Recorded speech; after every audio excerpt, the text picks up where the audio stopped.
ईश्वरलाई त शोक हुँदैन र भनो हुँदैन अज्ञान पनि। यिनमा यो सब देखियो त कसरी जान्नु ईश्वर भनी।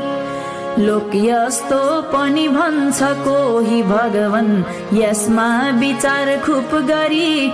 जस्तो हो सब यो बताउनु हवस सन्देह मेरो हरि। यस्तो प्रश्न सुनेर पार्वतीजीको खुसी पनि खुब भया। राम यस्ता प्रभु हुन् भनेर शिवले सब तत्व ताही कया। सुन्यौ पार्वती राम अनादि परमेश्वर हुन् ती आकाशरी। सब ढाकिकन बस्दछन् अघि विराट सम्पूर्ण श्री।